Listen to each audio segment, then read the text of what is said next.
Cette réforme des retraites dont il faut toujours rappeler le calendrier parce que nous sommes à 5 jours de la présentation publique du texte. Ça sera fait par Madame la Première ministre, Elisabeth Borne. Le passage en Conseil des ministres, ce sera le 23 janvier prochain.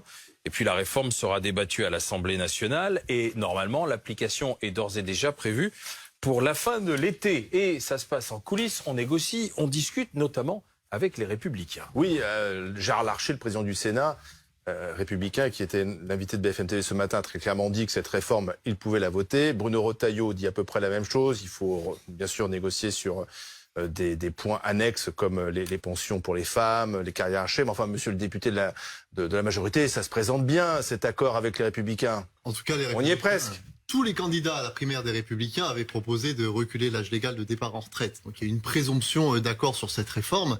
Je ne comprendrais pas qu'ils aient un point de vue en juin dernier, en novembre dernier, et qu'ils aient changé depuis lors. Donc en ce début d'année 2023, il y a l'axe Borne-Ciotti qui se met en place. Je ne sais pas si c'est l'axe Borne-Ciotti, c'est l'axe Borne et tous les responsables de ce pays qui veulent pas voir les retraites de nos retraités diminuer, qui veulent pas voir les impôts augmenter dans ce pays et qui veulent pas non plus qu'on alourdisse la charge sur l'ensemble des Français. On est au stade des préliminaires entre M. Éric Ciotti et Mme Borne, quoi, en fait. Mais il n'y a pas que... Avant ensuite... Une liaison.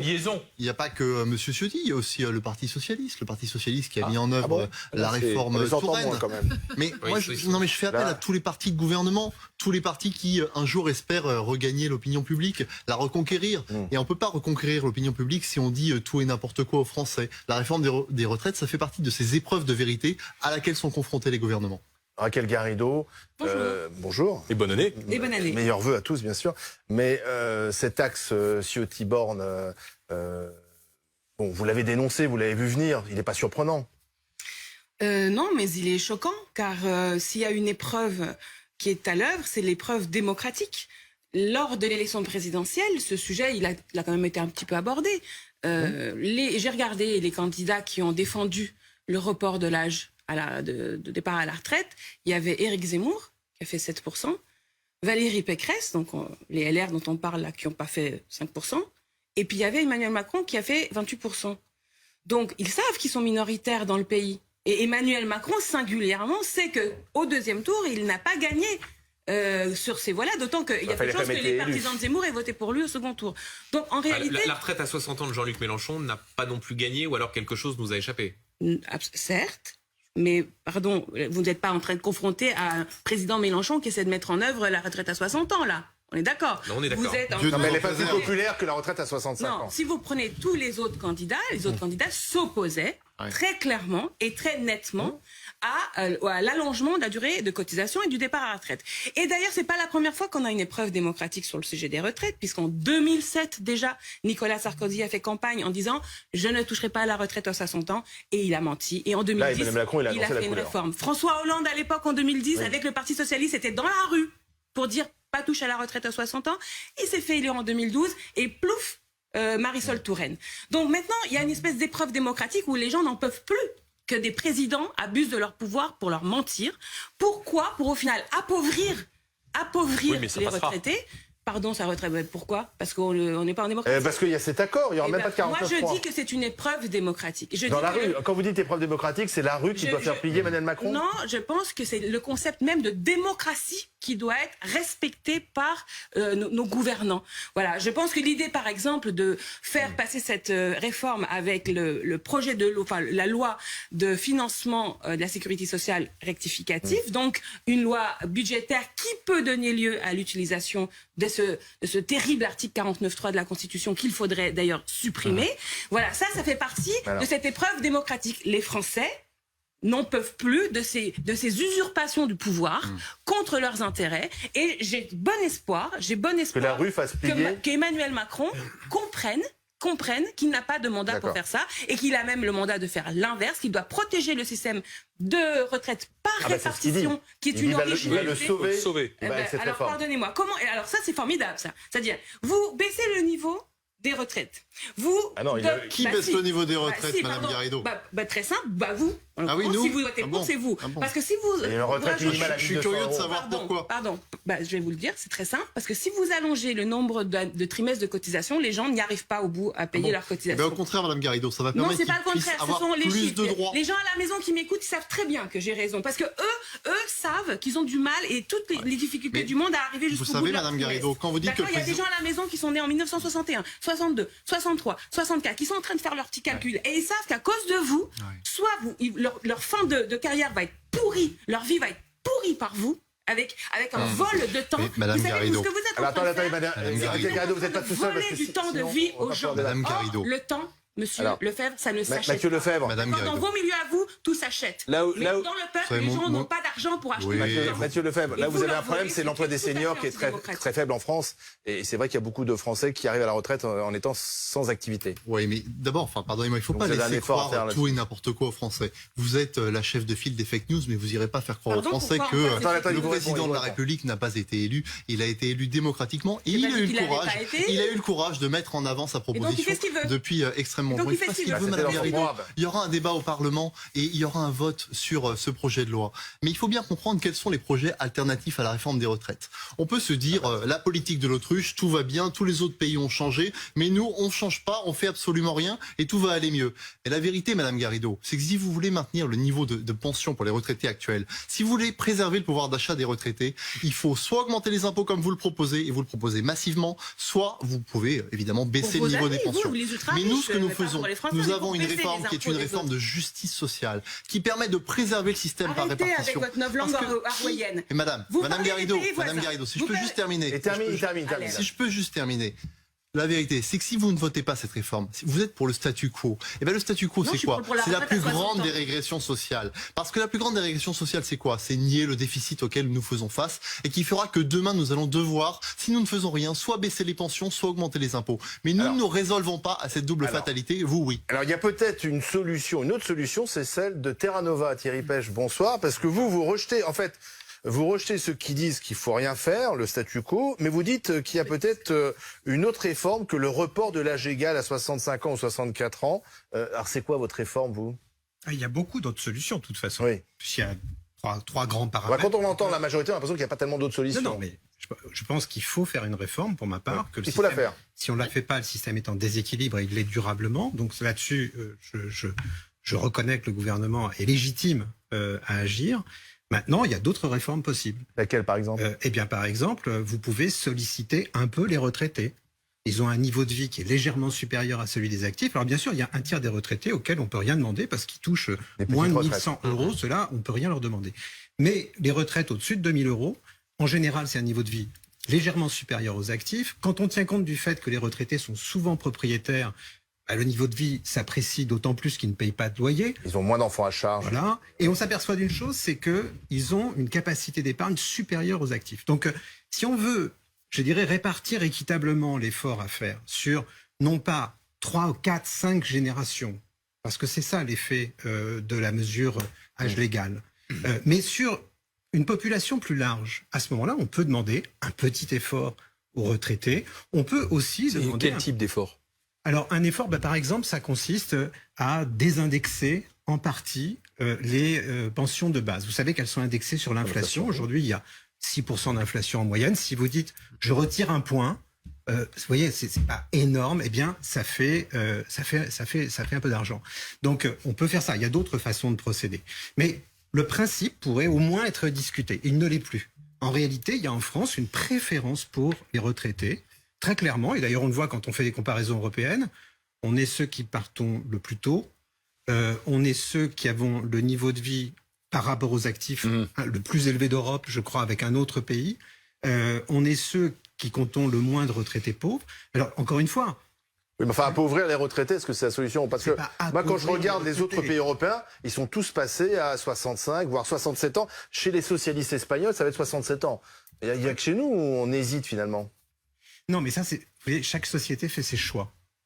C'est bien de se comparer aussi, quand même. Non, la tendance en Europe a été... 67 ans chez les socialistes espagnols, vous en pensez quoi, Raquel Garrido, pardon? Moi, je ne suis pas d'accord avec les autres systèmes dans l'Union européenne, puisque la plupart des pays... Chez les voisins qui sont pourtant à gauche. Non, pardon, oui, à gauche. Les socialistes espagnols. C'est pas le sujet. Le sujet, c'est le choix de modèle de c'est quand même le sujet. C'est pas des libéraux, c'est pas des méchants les de droite qui défendent les ultra-riches. ont des systèmes de retraite par capitalisation gérés par les syndicats. Je suis profondément contre cela. D'accord. Je ne suis pas donc pour vous êtes comparer... contre ce que fait la gauche espagnole. Donc vous êtes pour ne rien changer. Pour le système français. Non, bien sûr. Non, pour 60 ans. Je suis pour 60 ans.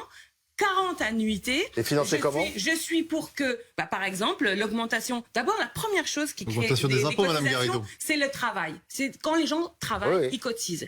C'est le niveau des salaires. Si vous payez les femmes autant que les hommes, d'accord, vous générez des milliards d'euros supplémentaires en cotisation. Donc il faut arrêter de tout dramatiser. Le Conseil d'orientation des retraites avait prévu c'est pas vous qui fixez les salaires dans les entreprises. Non, mais c'est comme. Mais ce serait d'abord.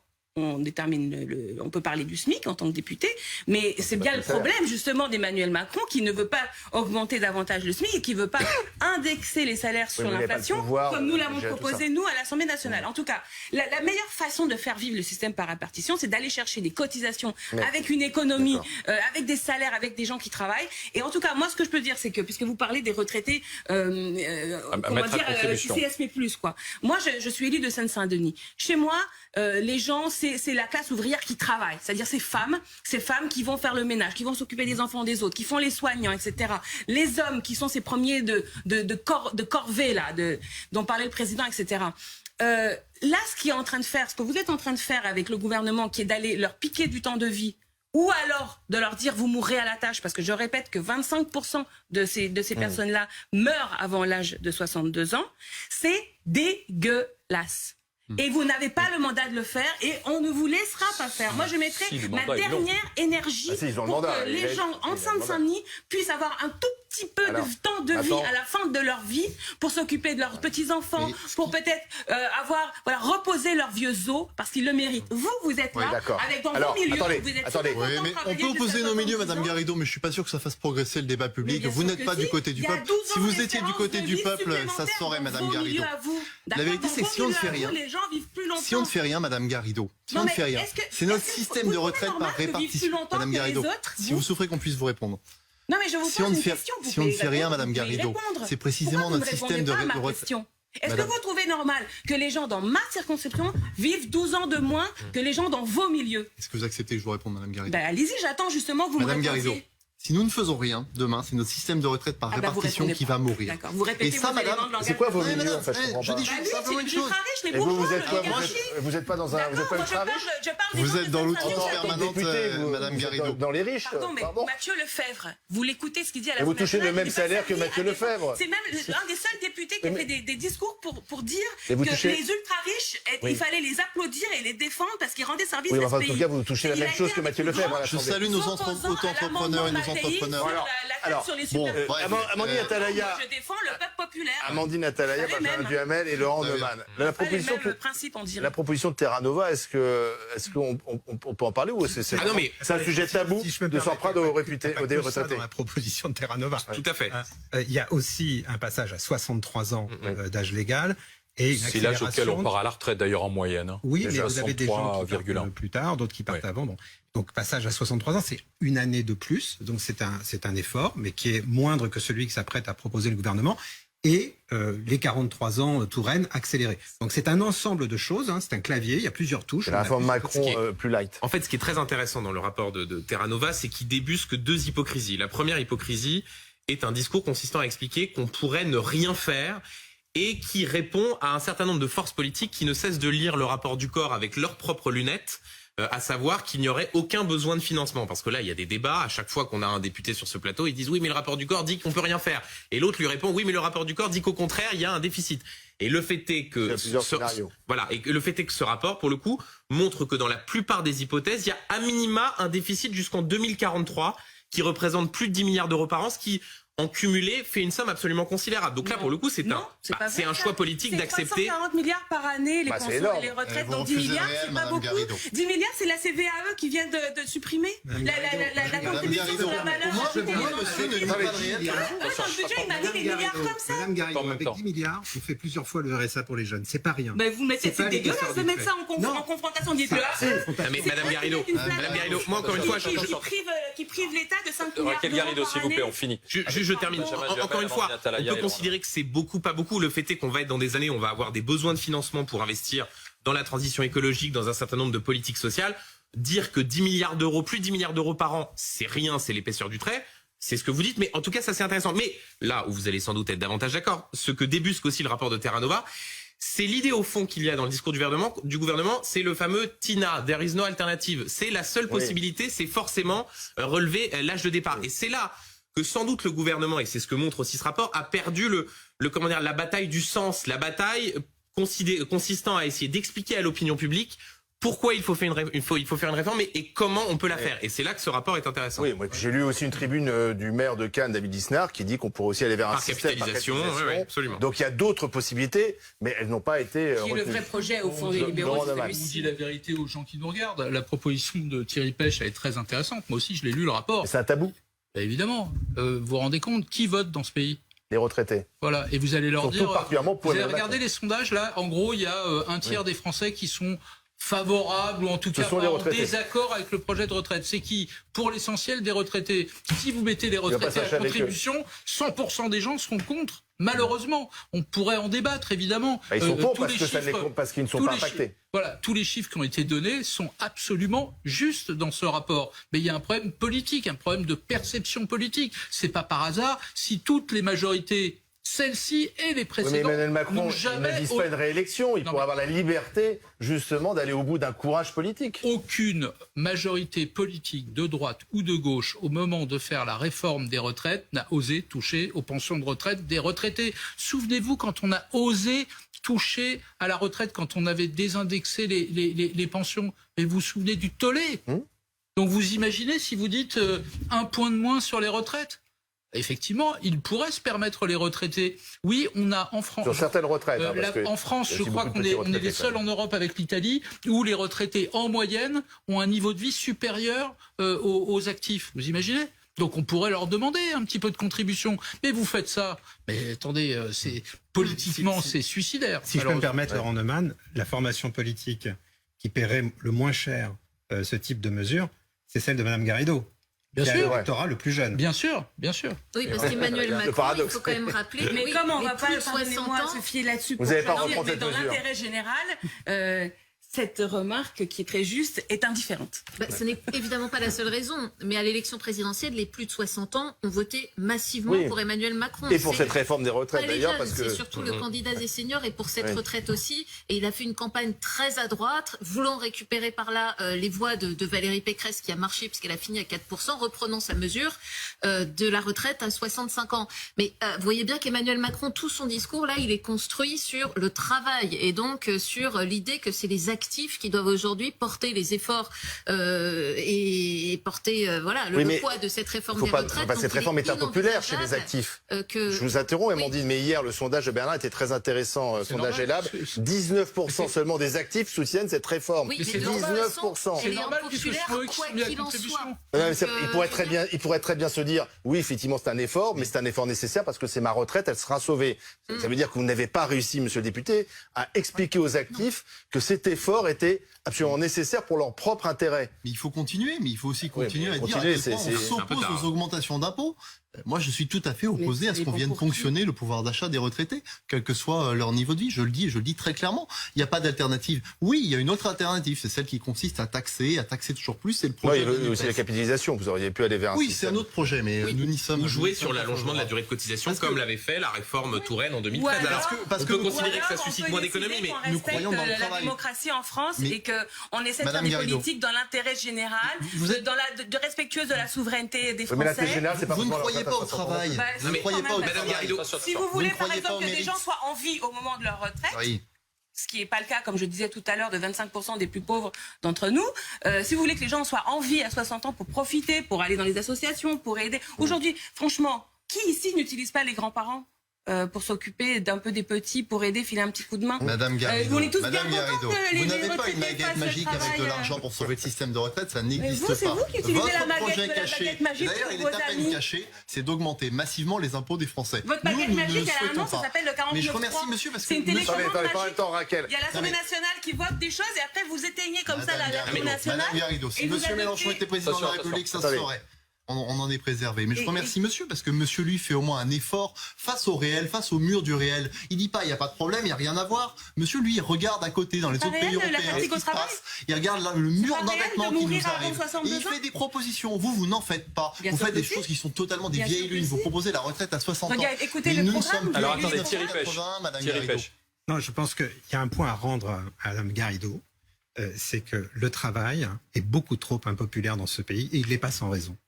C'est pas normal que les gens soient si peu heureux au travail dans notre pays. Bien sûr. Mais ça se règle pas par la réforme des retraites. C'est pas le même problème.